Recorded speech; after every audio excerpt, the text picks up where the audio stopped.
Welcome back to the show. That's George, also known as Rupert. I'm Isaiah, also known as Pinchy. And we're coming back with another episode. And we're going to be talking about things. Very important things. Yep. Yeah. Whatever interests us. Hopefully it's interesting to you.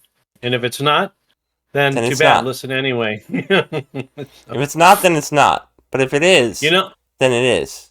Yeah, it's kind of the York, what we call the York. But also, if it's not interesting to you, or you are in agreement with me that Pinchy is way off base, then that's why there's a comment section to go in there and go like, who are these I don't know what he's talking about. Yeah, maybe get some professional help. I don't think I need that. So I'll take some amateur help. Yeah. We also know that the comment section is directly related to what we say or don't say. If we don't say anything interesting, then it's probably going to be blank. Or if we say something amazing that doesn't need any add to it, it's going to be blank. I like the latter. I think it's that latter. Yeah, the final word. Maybe we should change our show to the final word. And therefore, just eliminate the comment section completely. Well, we could also turn off comments, which means that we're always right. Yeah, be like somebody on some people on YouTube who have a show and they shut off their comments. Now, sometimes the reason they shut off their comments is because haters follow them. Yeah, constantly. And so, yeah, Now, the thing about haters, listen, I don't know how much I agree with what I see on YouTube. Let's give it a percentage, maybe 20%. And maybe there's 80% that I don't agree with. And sometimes I'm tempted to go like, this man is a liar, but I'm like, what's the point? Yeah. He's speaking or she's speaking. And if I don't have anything particular to positive to say, then, they're exercising their right and they're exercising their effort to speak what's important to them. And so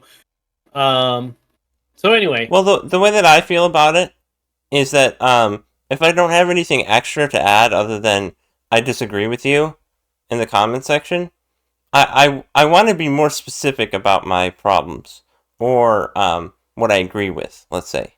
And so, and even though it's not always helpful to just criticize, I mean, we talked about this before. If I'm not just trying to criticize and I'm trying to give feedback or actual helpful advice, that's when I typically jump in. Or most of the time it's actually arguments with other commenters. But but if I'm wanting to actually give feedback to the individual, that's what I would want to aim for, right? That seems like a better option. Yeah. Well, there's been a couple times where I've commented on different things, and I thought it was an important comment or whatever, and another listener commented on my comment, and it was actually a really good conversation. And sometimes when that happens, they're kind of in agreement with me. Sometimes when it happens, they're not in agreement with me, and then sometimes they're kind of not in agreement, but they kind of something I said jostled their thought process, and so we've had some very charitable and good back and forth on those. And that is really nice when that happens. Sometimes you go nowhere, but there are many reasonable people. When I find that there are a lot of reasonable people that I disagree with, and I can have a reasonable discussion, even on comments, which is a little weird. I mean, most of the time I expect, oh, this isn't going to go anywhere. But sometimes it does. I think most of the time it matters how or what I'm feeling or what my reasons for responding are. Because I think it helps wording and it helps to actually analyze what individuals are saying, By reasons, do you mean reasons, do you mean motivation? Yes. Okay. Exactly.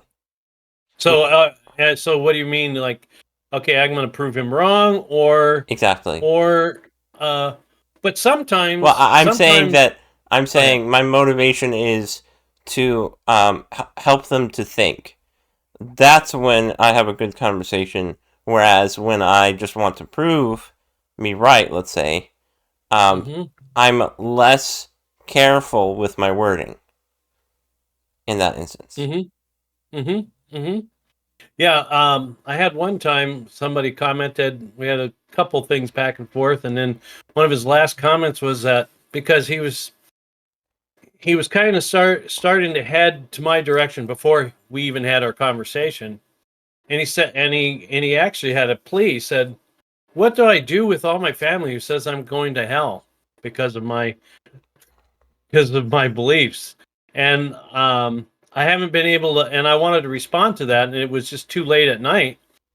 And I think I did respond to it, but then I lost that. I lost that. What do you Thread. call it? Not trail thread. Yeah, Yeah. I lost that thread, and so. Yeah, But you YouTube's know, threads are so frustrating. well, guess whose thread overrides all of them? What? God's. Oh, yeah. So, if there's something that someone says to me that spurs my thought process and helps me see better, or vice versa, if that thread's lost, you know, God is still supreme, and He's if someone shares something with me that challenges me and leads me to a deeper understanding of the truth, God's spirit is still there to help me, you know. Yeah, well, So I'm just talking about functionality of like, yeah. here's this thread, and it's somewhat disorganized compared to other things. Like, Twitter is understandable because it's not a video app, or a video program, website. It's a text most of the time. And Mm-hmm. so their threads are a lot more organized and stuff like that. So when I'm doing arguments on there, it's easier to find the entire conversation. But on YouTube, it's a little bit all over the place. That's how I feel about it. Yeah, and plus I try to, I try to be short and sweet. Yeah. And because I don't know, you've seen some of those things on YouTube where someone responds to a video and Oh, the darn thing is like 5 pages long. yes. Yeah. And Well, remember sometimes when that guy was it in our comment section was like, I'm not gonna read all that, and it was like, 2 paragraphs. yeah, Yeah. But sometimes those lengthy things have a lot of good stuff in them, but it's like, you kind of have to sift through it. yeah. Otherwise, you're gonna be sitting there forever. So we say all that just to say that, hey, by all means, use the comment section. That's funny. That's how we got in that entire conversation about that. Yeah. But then the onus is on us. Are we saying anything interesting or pertinent? You know, I hope. I hope so. And so, but anyway, what do you got going today? So, last week we talked about what our subject was somewhat. I didn't go into much detail, but I've been thinking about progressivism because of a class that me and my grandmother have been doing with Hillsdale. It's a free online course, Mm-hmm. college level, and what was being talked about in the last couple of lessons was progressivism versus the founding of the country, the United States. And so there was kind of a conflict between the progressives reinterpreting the Constitution because of new ideas or new progression in society. And there were certain people that were like, this new interpretation doesn't work and isn't good. And so why don't we focus on what the founders meant by their statements, and instead of going down this progressivist road. And I think there's a lot of principles to consider when evaluating progressivism and conservatism, because I would say that that's kind of the antithesis of one another. One is we progress towards something else, whatever that may be, and conservatism is let's conserve um, the previous. What would it be? The previous. Understanding the Yeah. principles, the concepts. The, Yeah. and sometimes there's super conservatives and super progressives that kind of go to the extreme on one side or the other. I would say progressivism, based on the formulation that we've seen, um, is always or mostly extreme. Mostly always extreme. Well, would you say that then that okay, progressivism and conservatism? I got a couple thoughts. First of all, would you say that progressivism tends to be a kind of skepticism and I'm let me back up. A let's say an ultra or a extreme form of progressivism would be kind of a skepticism, and maybe an extreme form of conservatism would be a dogmatism. And so and that's just a Well, couple I would also thoughts that say maybe we can both go on. Yeah. for And then for the the other thing conservative that because there's some yeah. skepticism about new ideas many times. And when we look at the terms progressive or progress and conservatism or conservative as conserved, both excellent terms in their proper understanding, Oh right? yeah, yeah, precisely. And it's kind of irritating. And this is what always happens, though, is labeling and branding. Um, you know, uh, is always to get Socialism. so it's social. It's Yeah, got to be good. yeah. Or communion. Communism. Sounds a lot like communism, so the branding of so it's not unusual. It's not Right. something new, but anyway, just some Well, thoughts on that. I mean, basically, they're just renaming poison to sugar, basically. you know, oh, we're progressives. That means that we're progressing towards something better. But once you realize the view of progressivism, you realize that that's just utterly not true. And basically, my understanding of what progressivism is, formulated by many of their leaders, is there are. Let me give you an example because I think this helps. The United States was built on certain foundational principles that the founders said never changes. Said never changes. Well, the progressive would say they shouldn't have been so dogmatic about these principles because these principles might not necessarily apply to every circumstance and country and time period. And so what they say is, okay, the idea that life, liberty, and property are foundational uh, rights, they would say that might not always be the case. It might be better to not have property as a right or um, liberty as a right. And basically, law only, or principles like that, only apply to a certain time period. And that we need to reform constantly. Um, and every time period will be an improvement from the previous one. There's a lot there. Hmm. But the reason why I said it's nothing like they say it is or portray it as is the fact that they said that there are no foundational principles whatsoever, and that they change stuff constantly, and there's a lot of problems with this. And so when I was bringing up this topic or thinking about this, I remembered a section from, is it Orthodoxy? It might it might be Orthodoxy. I think it is. Yeah, Uh, it's G.K. good. Chesterton. Hmm. I mean, if I remember that it was from Orthodoxy and you remember, then it probably is. But Yep. I pulled it up because it's really important and I think it's really interesting. Go ahead. So, in the matter of reforming things, as distinct from deforming them, there's one plain and simple principle, a principle which will probably be called a paradox.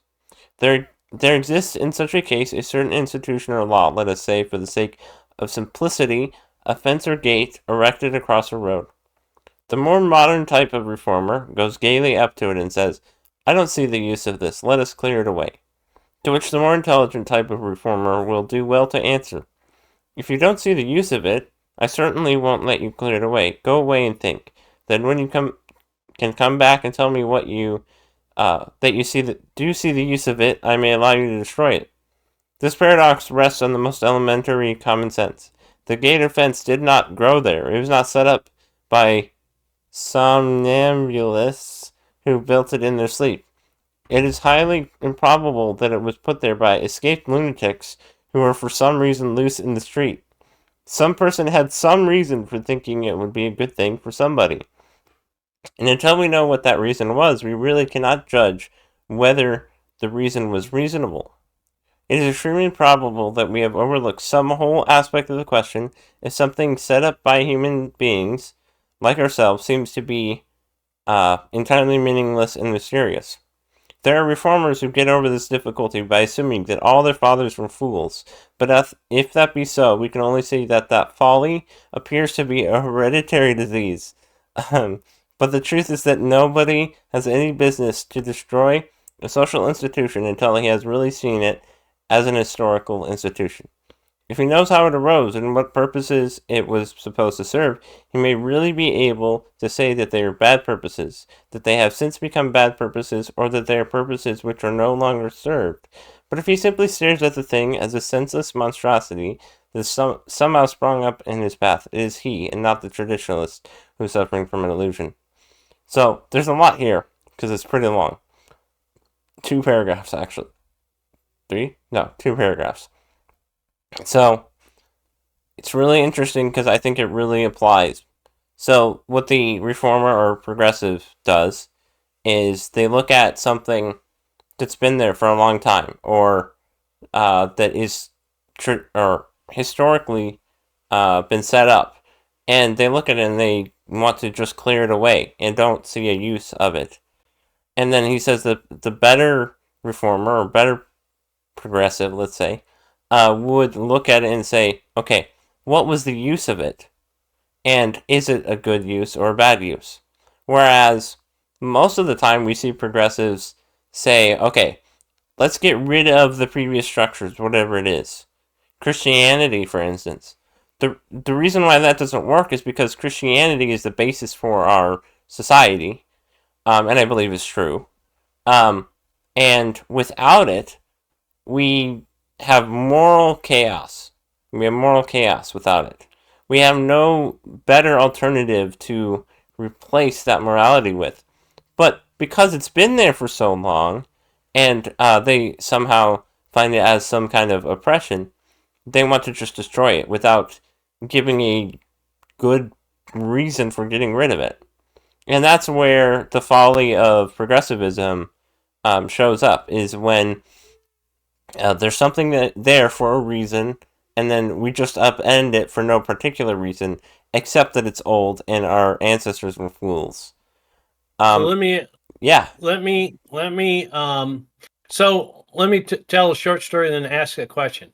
So the short story is this: that when I was young and lived on a farm, I went and rode my bike around the square mile to my friend's farm, Steve, who lived on the backside of our farm. Yeah. And I rode my bike around and we played football or whatever, or hunted or whatever. And then it was getting late, and I realized, oh, I got to be home for milking the cows. And I thought, oh, if I go on the road all the way around, I'm going to be late and I'm going to be in trouble.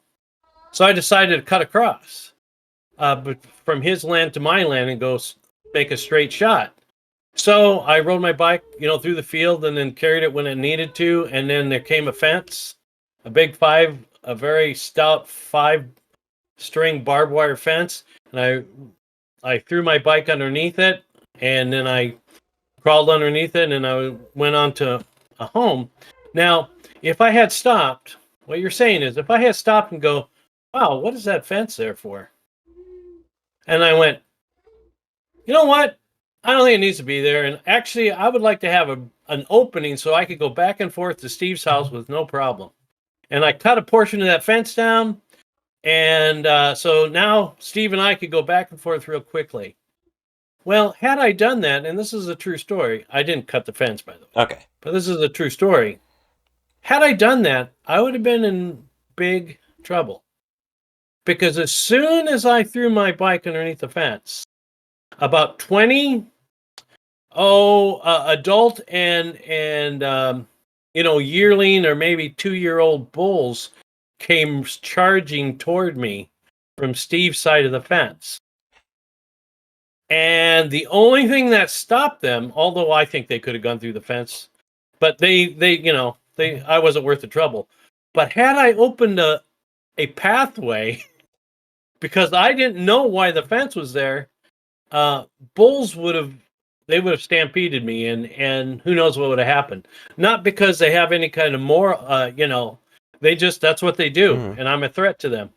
And they can be very dangerous, and their hormones make them crazy, and especially when they're in a group. And so had I removed that fence without knowing why it was there, there would have been terrible repercussions. Yeah, there would have been. So let's go back to the well, hold on, I have a thought on that. It's something that Chesterton brings up in the quote, is there probably was a reason why that was put there. And instead of assuming that it was some kind of lunatic or fool. In that scenario, let's say, you would probably assume, okay, there might be a reason why they have a fence there. And maybe it's to keep some farm animal in there. Or you could use common sense to realize that, right? Whereas you would have to ignore common sense to just tear it down. And ignore reasonable reasons why it might be there. So let me just say this. A fence doesn't mean that there's something behind it necessarily, or that there would be something around it. Let's imagine this. Imagine that there was a fence around some random tree that nobody owned or anything like that. Instead of assuming that there's no reason for it being there, let's say that there is. It's better to assume that there is a reason before tearing it down. Even in this scenario where I'm talking about something that it doesn't matter, it's better to assume that it does matter than to assume that it doesn't. Because you're giving them the benefit of the doubt, whoever put it up there. And there's typically a design or reason why they do that. But even if there isn't a reason, it's important to analyze or to maybe assume that there was a reason why it's there. And not just tear it down, if that makes sense. Well, and it's interesting that you use a tree, because the thing that my mind flew right back to, of course, is the Garden of Eden. And God actually put a fence around, and it was his word saying, in the day that you eat of this, you shall surely die. Yeah. And so it was a fence. So. Oh, interesting. Right? Yeah. So it was kind of like a fence. This is, there's a reason why I'm telling you not to eat this. It's not because I want to deny you some delight, But anyway, so coming back to your elucidation on my story, let's go a little further. So let's say that Steve's parents used to be cattle farmers, cattlemen or dairymen who had cattle. But let's say 10 years ago, they decided to sell all their animals and just raise crops. Okay? Then in that case, the purpose for the fence, well, one of the purposes for sure, was to keep their cattle in and protect other people outside of it. Well, now that danger is gone. So perhaps the fence could come down. But then it comes back to ownership. Well, Steve's parents own that fence. Right. So if I, for some reason, just want to take it down, I don't have the authority to do that. I need to go talk to Steve's parents and say, hey, can we take that fence down? Well, no, we don't need it for cattle. It's just a good separation so we keep track of where your land starts and where our land, ends, so that we don't have any confusion. But anyway, so So let me ask you a question. It would seem to me that you and I are not, we are absolutely not against progress. Oh yeah, We're absolutely not. right. We are absolutely not against having better understanding. We're absolutely not against, from a theological point of view, for the development of doctrine. Right. That the understanding of doctrine can grow over time, even though it's the same thing in the very beginning. So we're not against all those things. So it would seem to me, though, that when we use the term progressive, we're using it pejoratively. In Mm. other words, Right. they're not. This is not a person of goodwill per se. They may not. They may think they're of goodwill, but what a lot of times you'll find, and I'll find, and we've talked about before, and it's nothing new, is that if progressives do not want to discuss concepts or precepts, because they will always lose in that argument. Well, because they have You nothing to know, stand on well, most of the time. okay, so, well, what I mean by that is, let's just use the simple scenario that I did, that it kept 20 dangerous bulls on the other side of the fence so they didn't harm me. Okay. Um, Progressives do not want to argue that the fence is a good deterrent for those bulls to stay on the other side and not harm me, because they would lose that battle. They don't want to go back to the concept of the precept that of foundational truth. They want to say something like, well, the fence was kind of ugly, or the fence is obtrusive, and it shows, a disregard for those who don't own land. It's like, okay, that might be true. Guess what? The fence might be ugly. Maybe it was really poorly put together. Maybe some people get offended because they don't have land to protect with a fence. That's true, but that's not the foundational principle that we should decide whether or not the fence should be taken down or Mm. not. Right. Why They is it focus on there? the thing instead of the reason behind it. Yeah, progressives do not want to focus on the reasonings, because they will lose that argument day in and day out. I mean, that's just a thought. Well, What do you think? it's because it's not based on reasoning. I mean, I would say that progressivism really struggles when people know or have reason. Um, that's why most of the time it's based on emotional appeals. Oh, you should hate the fence. Isn't the fence so terrible and it's Ugly. and It's ugly. oppressive and in the Yeah. way, right? I Yeah. mean, how do they argue about Christianity?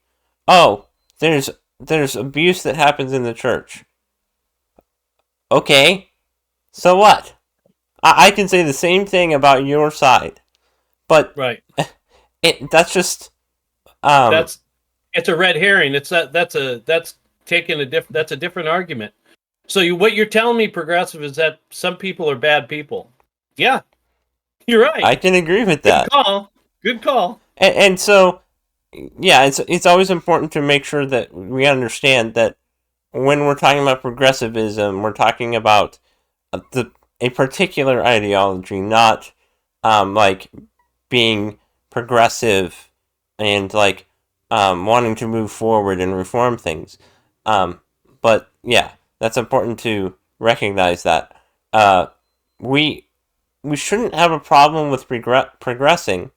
We have a problem with the ideology or the specific ideology, and it's such a deceptive tactic to be like, well, don't you want to be progressive? Well, yeah, but I want to do it based on reason, not based on how I feel about something at the moment. And I want to do it if it's needed, right? And so I always think that this is how I think about this. The reason why I call myself a conservative is because I think it's better to leave it until we figure out to get rid of it or not. Because I think my way of looking at the world is I think our ancestors are more smart than we are most of the time. I wouldn't say every time. I mean, like, there are things that we don't do and we shouldn't do that people used to do all the time. I mean, like, pagans are. A lot of our ancestors are pagans, but I wouldn't want to go back to paganism, right? And that's an example of if we went to the old way, that wouldn't be good.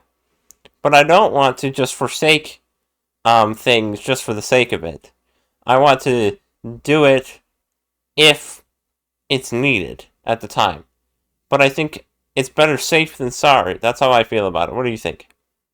Yeah, you want to think about it. It's like so we're before a change is made. So, you know, progressive as you're describing it and as we're discussing, we're talking about it in the understanding that the foundation doesn't matter. We just want Right. change. Exactly.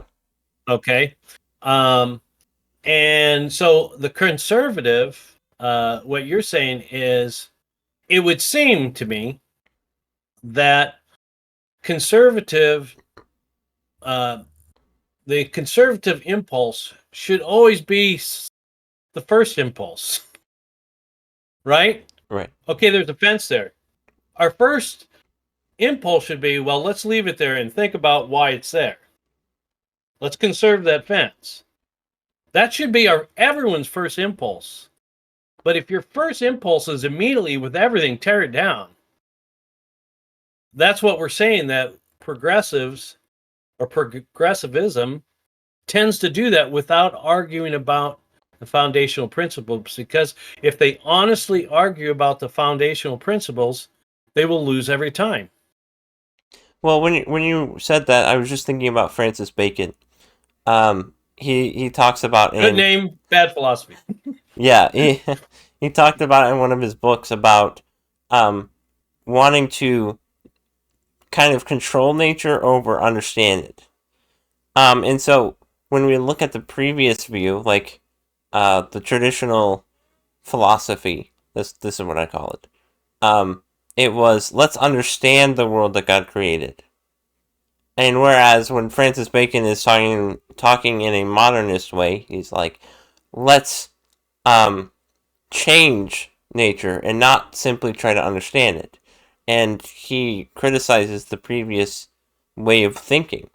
But that's kind of the conservative way of thinking is let's understand it instead of simply change it and conform it to our will. And I would say this goes back to the garden and the first sin in the fall is Satan offered what would it be? Their them to be as gods, them to be like gods, and that they can have things the way that they want it. Whereas God's view is, okay, here's this world that I've created for you. Uh, Discover it and tend it and keep it. Right. That's kind of like the two views there. Right. Is okay. Let's understand it and not simply just want to change it and be our own gods. And that's what I see as a fruit of progressivism is people are like, okay, if we just want to change it. We want it to be our way. We want it to be according to our will. And instead of, okay, let's seek to understand it and see what needs to change and what needs to stay, if that makes sense.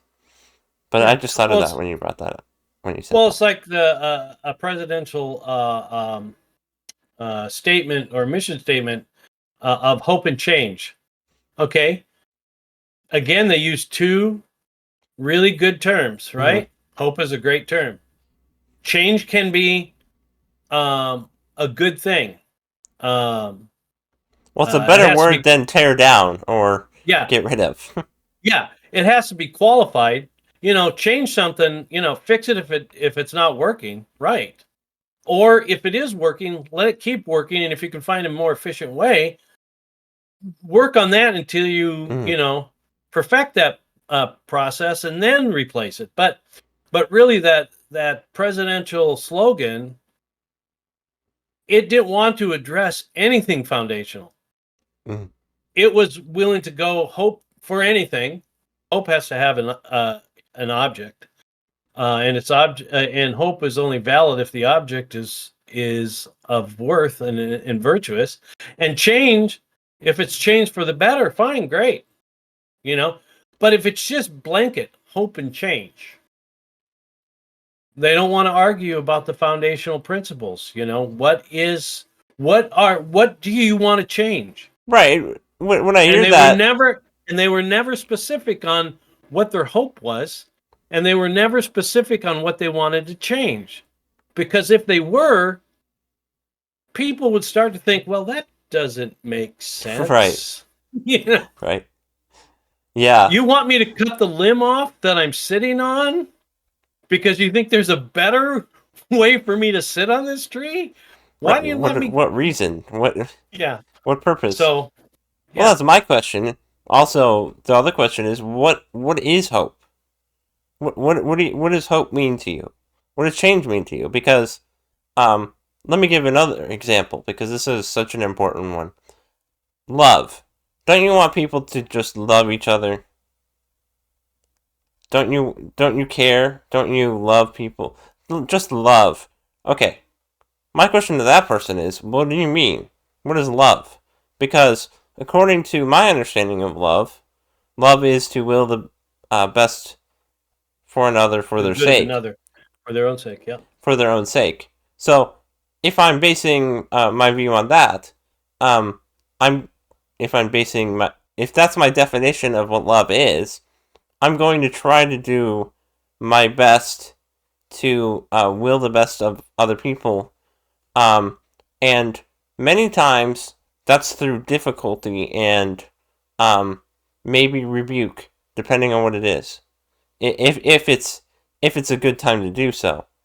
But what the world wants us to say is love is just this feeling that you have of people, and you loving somebody is to give into that feeling and do what it takes to have that feeling and give other people that feeling. Whereas my view is okay.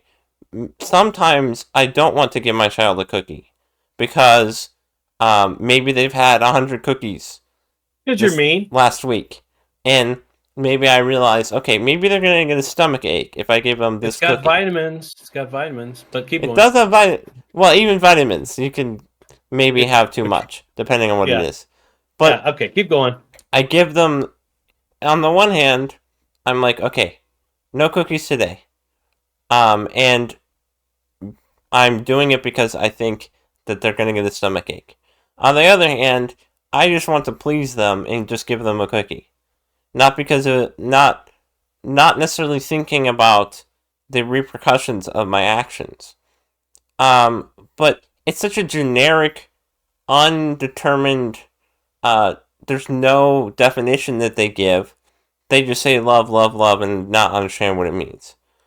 And that's what they like to do is they want to just use as many words that people like as possible to excuse sin or to overlook the problems with their stance. And it's a tactic of using words. It's such a sinister tactic because most people don't sit and think about okay, what is love in the philosophical sense? It doesn't mean this. It doesn't mean that. What is Hmm. hope in this very specific definition that and like they don't typically look at it in a uh, intellectual. Let's sit down and study what this means. You know, Hmm. but they can just say love, love, love, and then people are just like go along with it. Hmm. Because if you argue against love, what? You're a hater. Right? What's You the know. alternative? So you and I have talked about it, and I want to clarify a little bit. And I think the definition is a good definition, and we've even used it. But there's even a higher definition where the definition we use gets its meat from. And so we say, I am to love, for example, I am to love you uh, for your sake.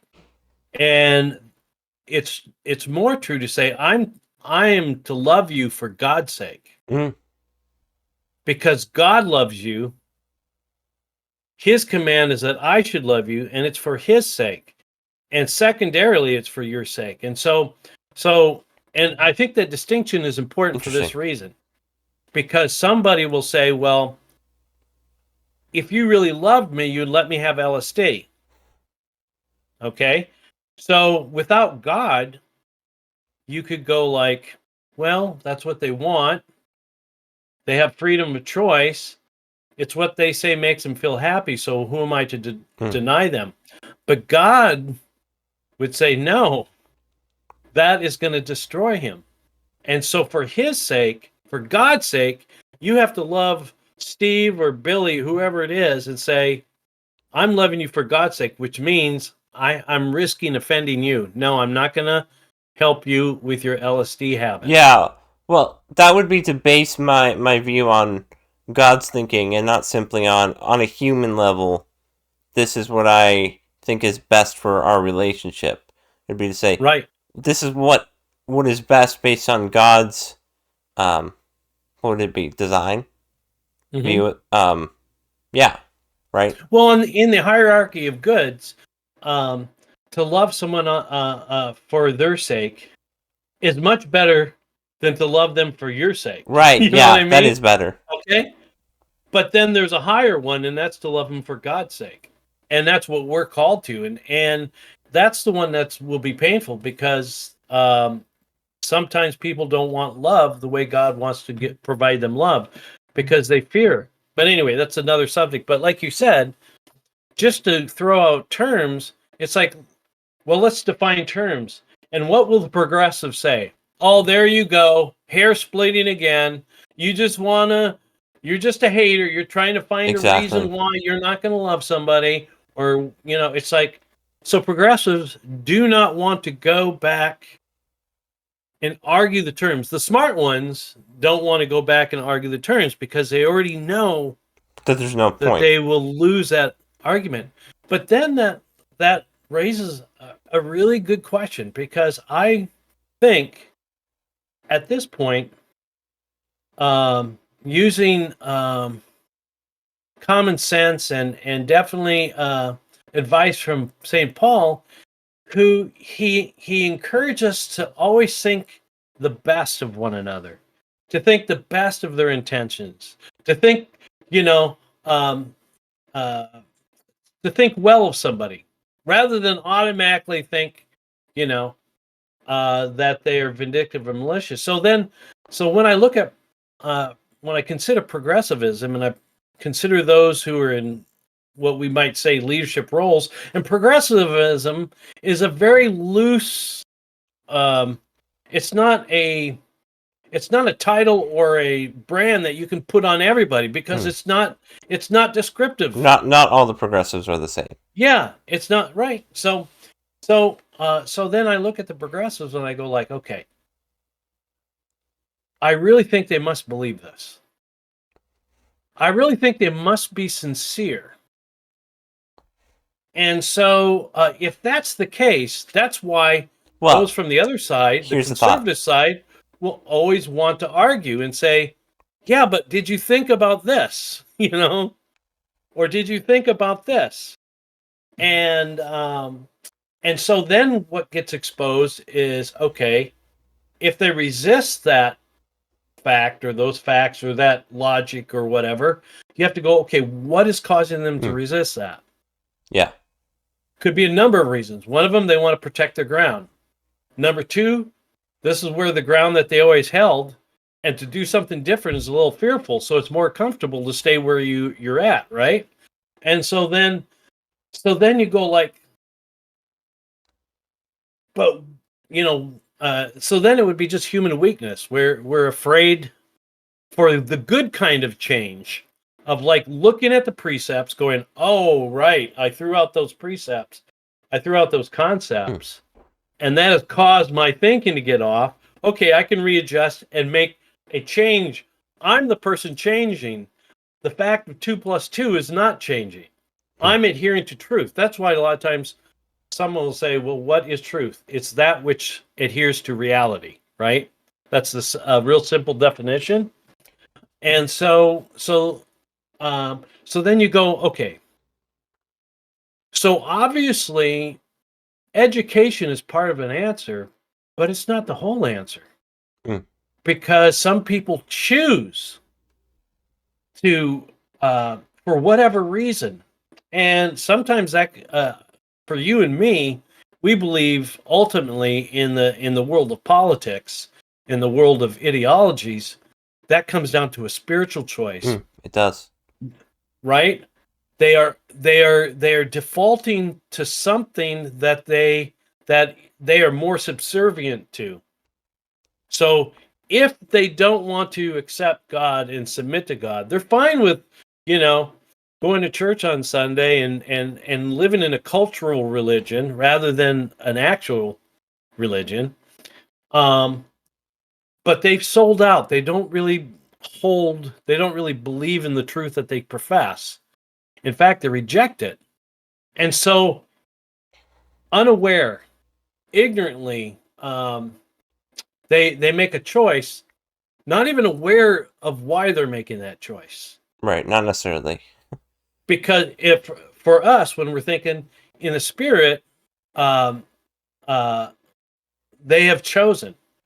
Now, it doesn't mean they can't change, but you're not going to change their progressivism. Those who are really die in the wool progressives, no amount of education is going to change that Mhm. position. Well, like I said, It's got to be a spiritual change. right, but it's also because a lot of it is based on emotion that the thoughts won't change it, or reason won't change it. Hmm. Well, and don't you think that if for the things that are very important, um, God is made simple to understand. So, like mathematics, you know, Well, at if my least the found foundational mathematics is. well, yeah, if I'm not doing very good in let's say calculus, then maybe I need to step back and go like, okay, how am I doing in algebra? How am I? And then if I'm still screwed up, then I have to go, okay, how am I doing in geometry? Let's say, and then if I'm still screwed up, okay, how am I doing in adding, subtracting, multiplication? What I'm saying is that No, the I'm just laughing solution, because yeah. imagine doing that, going from calculus to addition. Well, the solution you have to be willing and humble enough to do that. If something is causing the the outcomes or the your what you're presenting to be false, you may be using good logic here, but if your foundation, your previous concepts, uh, what we call preconceptions, preconcepts, if those are faulty somewhere, no matter how well you are meaning on this in calculus, you're going to be off. Yeah, that's And true. so and so you go back and you go like, okay, something is not right here. So let's go back and let's. So all I'm saying is that They're afraid for of the going back. Is that what? well, they're afraid of going back because well, that's why it's humility, or that's why it's a spiritual choice. Because if it's a spiritual choice, you don't want to go back because something is telling you if you do go back, You're, your thinking is going to have to change, yeah, exactly. and you don't want that to happen. And right now, everything's fine for you. Why would you upset the apple cart? You know, Well, that can um, also go the other way for people that are right? pure conservatives. What I mean by that is they don't Yeah. want to go back and figure out why these social institutions are there. Um, when talking with progressives, they're like, okay, let's just accept what was previously said and done, and not question it. That's Mm-hmm. when you come to people that are unwilling to look back because they don't want to change. And that's the same thing with the progressives that we're talking about, right? They don't want to look back at the reason why it's there because they might have to accept it and might have to accept that it's there for a reason and it's there for a good reason. And if they do that, they're going to have to change. That's really Well, that's why. interesting. Well, that's why we. That's why you would say that in the basic terms, conservative or progressive is not a virtue or a vice, Right, not, dependent yeah. upon the prudential wisdom of the person operating. Yeah, it comes down to prudence. Absolutely. It comes down to prudence because Everything seems to. sometimes, yeah, hey, there's a killer whale coming after you. Okay, you're in a little scuttle uh, boat, that's rubber and it's got a little motor, and right next a boat comes along and it's a little bigger, and you're like, yeah, I'm going to conserve this and I'm going to stay in my boat. No, maybe it's time to progress and go into the speedboat. Now, maybe the speedboat is a little better, but the killer whale is still gaining ground. And then there's this huge ocean line. You go like, okay, I think it's time to progress again, you know? But then you look at the ocean line and you go like, wow, there's a big hole in it and it's sinking. No, I need to stay right here, you know? So it's prudential judgment. It's kind of like what you and I talk about, that sincerity by itself is not a virtue. Right. It has to be directed to the truth. Well, Otherwise, go ahead. well, you could be utterly self-deceived. I think that's like, imagine the verse where it talks about, where God says that, or where it says that God gave them over to a debased mind. What that means to me, at least, is they no longer understood what was wrong with it, and they were given over to that passion. And that can happen, where you focus so much, or you're so absorbed by sin, let's say, where you start to not recognize it as sin, and it starts to be something that you do regularly, and you get to that level where you do vice and you enjoy doing it. That's a bad place to be. Yeah. And with that, seared conscience is another way that it's put, where you keep doing that, and you might be sincere, right? You might be sincerely thinking that that is the best thing to do, but that doesn't mean it's right. That doesn't mean it's a good place to be. You know. Correct. Well, and it's God is always faithful to his promises because Yeah. he never contradicts himself. And so when he says he will give to whichever you choose, he will give it. He doesn't want you necessary to be deluded and deceived, but if that's what you want, he's going to give it to you because he's promised that, you know. Yeah. And seek and you shall find. We always look at that, and it's true. We look at it like we're seeking God, we're seeking truth, we're seeking those things. But some people don't seek God. No. They made a Sometimes they choice to don't. seek something else. Guess what God said? He's going to give it to them. He doesn't want them to have it, but anyway. I just want to bring this up because I think it's interesting.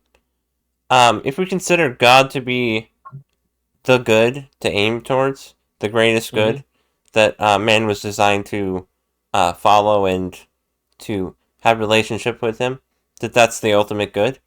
When you reject that as the ultimate good, what do you get instead? I mean, there's not really an alternative. So, I'm just You bringing get this up. delusion. You get delusion. Right, but I'm also meaning this in the eternal sense.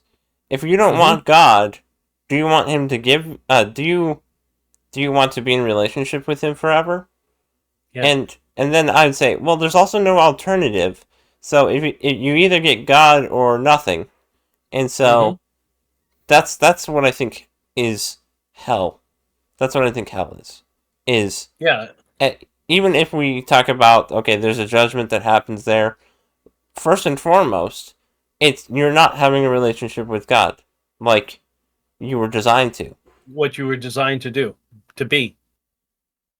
Yep. And so you're separated from God and his love. And utterly from your own free will choice. Or not. Yeah, utterly. Because you didn't want him, and since he's the only greatest good, then there's no really alternative other than pain and suffering. And I think separation from love, being utterly separated from God's love, is not a good place. It is one of the worst. In my mind, that seems to be one of the worst things to go through. being utterly Right. If separated from his love. right, if the beatific vision to behold God face to face is man's ultimate destiny and what he was made for, to have the infinite opposite would be infinite pain and infinite loss. And yeah, I think you said it really well. Coming back to uh, progressivism, so then it's interesting. So we're forced with a difficult situation. We know that knowledge or education is important, but it's not enough. Mm-hmm. If for those who profess Christ, um, education is not a guarantor of fruitfulness, and so and in fact, humility is necessary, and knowledge is secondary. But I have an so if we example, but you go can ahead. keep going. Okay, I'll just don't lose your example. Okay. But so then we go, okay, so we need to educate. But in our education, it's going to be very pedantic. What I mean is, it's going to be always bringing them back to the basics. And people don't like to be brought back to the basics. They like to talk about the ethereal things or the things that are way out there. And so we constantly have to bring them back to the foundational principles and go like, there's nothing wrong with a college course saying, let's say, comparative governance.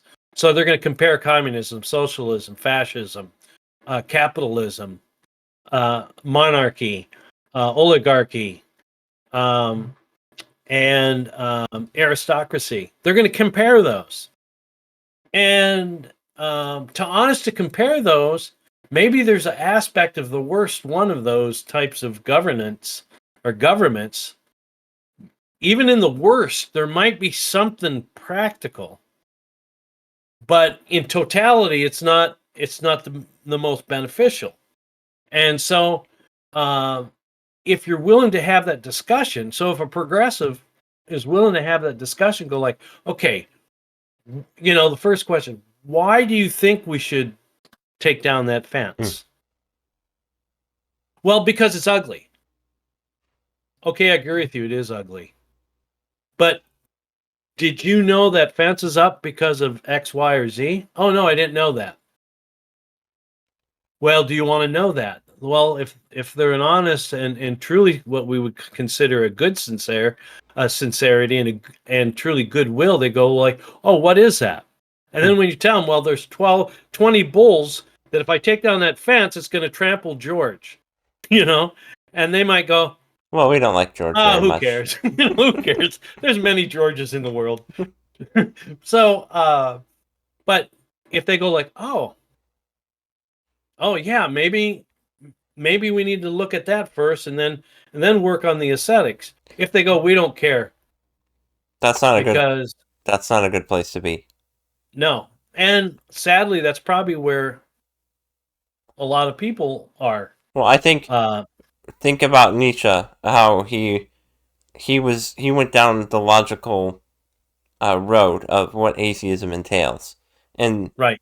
and he was like, well, we need to acknowledge that this is where it leads, and he accepted it, which is not a good place to be. If you think through it logically, think through the logic of it, and then still accept it. That's really strange, isn't it? You go like, why? And ultimately, it would be ultimately, only God will know for sure.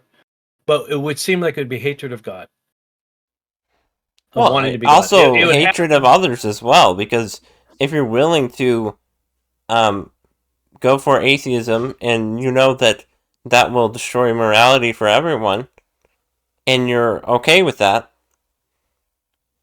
but hatred of everyone comes from the hate.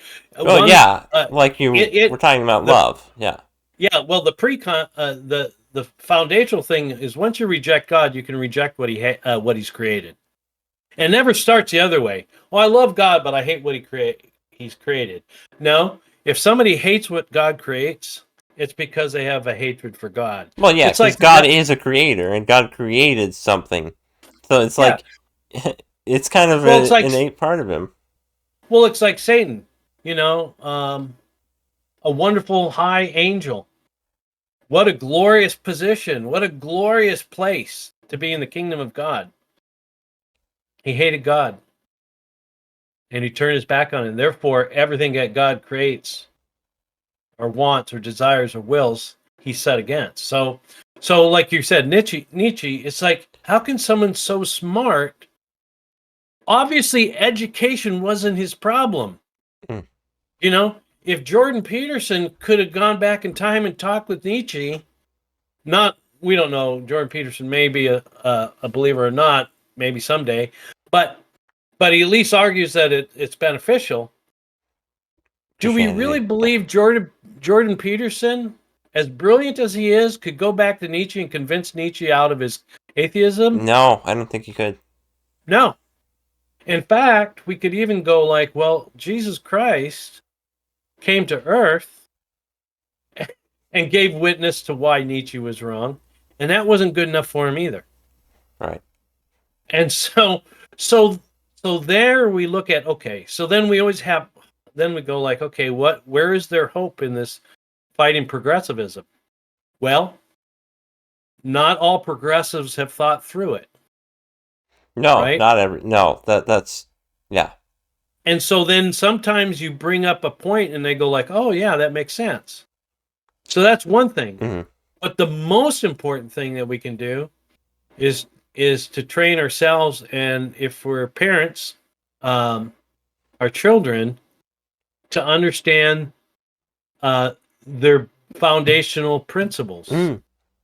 right? I think that's Speak. I think that's really needed because I think we see many times there are people that come from Christian families that all of a sudden become atheists because they don't know why they believe. They don't have particular reasons. Right, right. They've never been challenged on why, and everyone questions stuff in their life because that's we're made to seek the truth, and because we don't have it.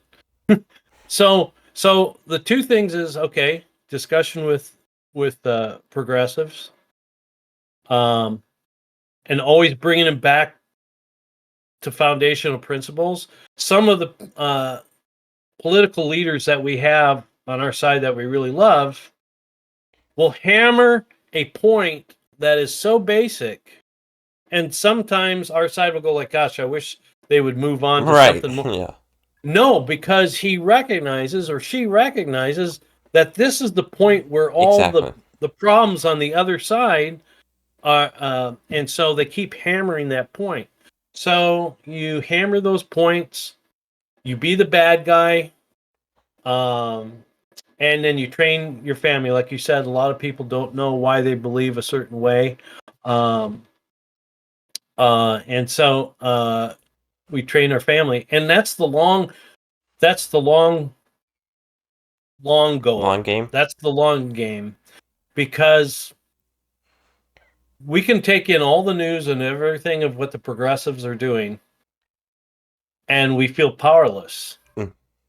And to some degree, unless we have a position of authority, we are powerless, other than just our vote, and spending the time to educate when the opportunity comes, and training our family. But also, since you and I believe it's a spiritual battle, prayer. And I've told you before that so many times through the years when I've heard someone talk about prayer, um, it just never clicked with me. Mm. Never, I mean, even everyone, no one's gonna say, "Well, I don't believe in prayer," but it just seems like I want action. I want action, Right. you know. Yeah, I want it to happen now. And and but we don't look back at the saints or the people in the our Lord Himself. What did He spend all His time doing? Praying on the mountain alone at night or in the early mornings. And so Well, yeah, and that's that's prioritizing your relationship with God over the things of this world. That's how I would put it, because we see in many of his prayers, he's talking to the Father and saying, strengthen the disciples, or stuff like that. And Mm-hmm. it's a constant communication with the Father. And that's Mm-hmm. the most important, one of the most important things that we need to do. We need to love God first, and then we need to love others based on our love for God, right? And Mm-hmm. that we've come to that thing multiple times, this podcast, or this video. Um, we need to prioritize our relationship with God, and then we can truly love others the way that we are supposed to. And Mm-hmm. so once we have that communication with God, in constant communication, then we can truly help others, even in uh, actual physical ways other than simply spiritual ways, through just praying. Mm-hmm. But you have to start there first. You have to start with the relationship, right? Well, and that's actually submitting to God, um, our wills, uh, and our ideas and our presumptions, because yeah, we think we know how to solve stuff, and maybe some are skilled and do have skills to for solutions, but ultimately the only solution is God Mm, and whatever. And so, um, by submitting to God in prayer or having that relationship, we're not going to be looking for quote things to do to justify our position. right. It's kind of a paradox because we are to do, right? Yeah. But it's priority. It's like submitting our will to God and praying, truly praying that we are not the answer. Right. Our knowledge is not the answer in itself. Only God is the answer. Without him we can do nothing. And so anyway, I want to um go back to two things, if that's all right. so yeah, well, go back to two things. And did you bring up your example already? That's what I'm going back to. Okay, go ahead. Well, Yep. I was just gonna bring up, like, in the public school system, you're taught to memorize things, and you're taught certain things, and told, um, these are things to know, or know these things. These are important. Whereas I think most of the time, they don't teach you how to think. They teach you what to think, but they don't teach you how to think. And I think that is one of the most important things, because if you don't know how to think, you're not going to remember anything. Mm-hmm. That's what I think is, like, if I have this good way of knowing things, I can memorize things, or when I hear something, it clicks in my head and I know what to think on this subject. And I think that that would help with a lot of things. And so that was just an example I was going to give of, well, education doesn't necessarily mean anything, because we see many times you forget almost everything that you were taught in public school. Honestly, for me, that's how it felt. Mm-hmm. Is, well, I knew all these things, but it didn't really stay in my mind because uh, I wasn't interested in it. It didn't click in my mind. I didn't know how to think. I knew what to think. I didn't know how to think. There are many instances where I didn't know how to think, but it's a lot of, okay, yeah, learn all this, take a test, you're done with this concept. Whereas the other way to do it would be, okay, here's this concept, and then next time that, the next course, you kind of go back. Okay, here's this information. Here's how it builds upon the next information, if that makes sense. Mm-hmm. Just, it's a growing process. It's not simply, okay, here's all these things. Here's a test. That's it. Whereas in the other way, you're being taught in a way that helps you to know, or how to think. The other thing I was going to say, Mm-hmm. we can keep going on that if you want, but Well, I do a little bit, because and you're not throwing the baby out with the right. bathwater. You're not denying that facts aren't important, or rote information is a building Mm, block, but it's only a it's it's applied knowledge, which is wisdom.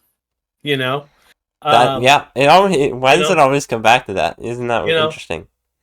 wealth not spent or wisdom not used is a waste. And so, but so you're not arguing that uh, facts aren't important, or just the rote things. Now we would say that whatever you're teaching as far as facts, they better be the right Yeah. facts, right, and not a twisting of history, or a twisting of biology, or a twisting of mathematics. And someone I says, just thought of another twist? example. How can they twist biology? Well, by saying there's more than two genders. When the objective facts indicate that is not the Right. case. So we used to think that history is easily twistable. Math and biology is very difficult to twist. Well, not really, because once they get a hold of changing, rejecting every preconcept, every presupposition, every preconception, without first judging that whether those preconceptions are valid or not, by throwing those away, you become rudderless. And so anyway, coming back, you're not against the rote knowledge, but No, it's got to like be. consider the Pharisees. They learned and memorized all of Scripture. And then imagine Paul, who was a Pharisee, or not Pharisee, but I don't know what he Yeah, was. yeah, Yeah, he was a Pharisee. Pharisee. A Pharisee. Well, he applied that knowledge in a good way in all of his writings and his teachings. He applied the Old Testament, right? Whereas, Once he submitted to God. right, right, but he memorized a lot of things, but he did also apply it in a good Right. way. Yep. Well, and it's like, okay, so we teach our kids to know the names of the 12 apostles. What's more important, that there are 12 apostles in their names, or that Jesus gave them authority? Well, both. But maybe the authority that Jesus gave is more important, or the relationship between Jesus and his apostles Yeah, and his disciples. So, anyway, so all I was saying is that you're not throwing out, but you're talking about learning how to learn, or to think, or to question, or to logically think through a process. yeah, That's why geometry is one of the most important um, courses that any child will go through, because it's proofs. A yeah. equals B equals It's C, awesome. therefore C equals A. Those simple things that apply throughout our lives. So I would it's applied recommend knowledge. everyone to do it again if they want to, because it's such a good course. What, geometry? Yeah, it's a Yeah. fun course too. Yeah, it's a fun course. Well, I mean, Yeah, a Euclid. lot of It's fun. based on Let's open. Euclid. Let's It's start a really cool. geometry, a geek geometry club. No, but it is a lot of fun. But not it's not going to be for everybody, Right? obviously. Yeah. But those concepts, regardless if you are man or woman, girl or boy, concepts in geometry we need to learn. And but anyway, so that's all Yeah. I was going to say is, um, Yeah. uh, you're not saying that We need to throw it all out. rote knowledge is unnecessary. You're just saying it's not enough. Right. Yeah. Yeah. Go ahead. And then the other thing I was thinking, it was based on something that you said. And you're talking about the devil rejecting God made him hate all of God's creation. Well, I was just thinking, I just a simple note there. Um, hating man and deceiving man is the easiest way to destroy God's creation because man has been put over God's creation. I was just thinking that's interesting. If Mm-hmm. instead of okay, let's try and make the plants fight each other. It's Mm-hmm. let's make the humans fight each other and they'll destroy the plants and the animals and God's creation and each other, right? Mm-hmm. That was Mm-hmm. just a simple thing that Yeah. I wanted to say, but Yep. that's about it. So, well, I there's so much. I mean, we could go on for hours on different tangents on this, but I thought that was some interesting discussion there. Unless you have any more, I don't have anything else actually. But where would you like to go? You want to tie the bow? Is Yeah, sure. you were talking about, you wanted to talk about progressivism? Well, I think we talked a lot, and we I think we analyzed it correctly, and we went through it, and we went through a bunch of tangents that were really good. So I think that rounds it off. I think it's pretty good. Okay. So All right. yeah, Well, nice always visiting with you, Pinchy. yeah, Love you. More power to you. that's not the right words. More power to everyone. That's not the right words. More power to the only the Stop good people. Godspeed. Have a good week.